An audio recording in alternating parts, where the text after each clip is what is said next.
Hi, welcome. If you can state your name, and then there's a timer here, so 3 minutes. So thank you for coming.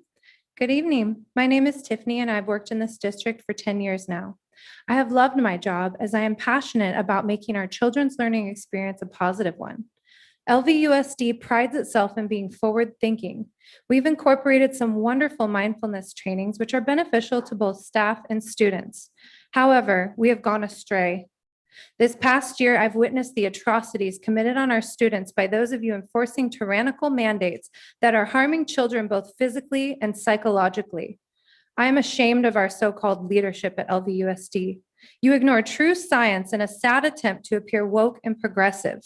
Since none of you are present to see the daily harm you're inflicting on our children, let me take you through just a few experiences I've observed of students this year. I've watched children break down in tears numerous times, begging for a mask break or a drink of water, while fellow staff members deny them of their basic rights to breathe fresh air and hydrate their bodies. And you claim this is about health? I've had students with autism desperately rip a mask off my face, yelling, "No mask, no mask." Children need to see our smiles. This is an essential part of child development. I've heard coworkers yell at students for attempting to hold hands, hug, or play too closely with their friends at recess. Yet they are allowed to eat food side by side, unmasked. Please explain the logic here. You cannot because you aren't utilizing critical thinking. You are dictating nonsensical orders, instilling fear in children and conditioning our future generations to be cold and disconnected from one another. What you have done to these children is absolutely nefarious. Here are a few facts to consider.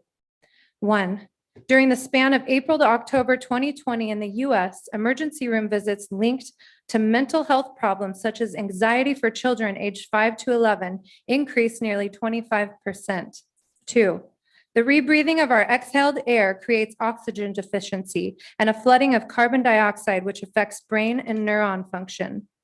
3, every single animal in the trials of the experimental gene mutating jab you are pushing to staff, students, and families to take, everyone died.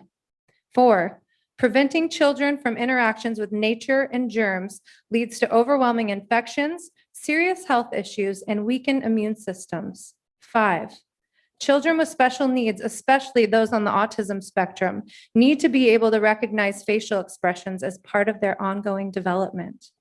The science is clear. Mask wearing is not only ineffective, but harmful. Why are we risking children's mental and physical well-being for a manufactured virus that has a survival rate of more than 99%? I urge all of you to do your research, reconnect with your conscience, and do the right thing for our students and the future of humanity. Thank you very much. Thank you. I do want to clarify the mask mandate is from the county. It is not a decision that this body has ever made for or against. It's part of the protocols that we have been required to do in order to open. And it's our responsibility to do the right thing for humanity and these children. Thank you for coming. Okay.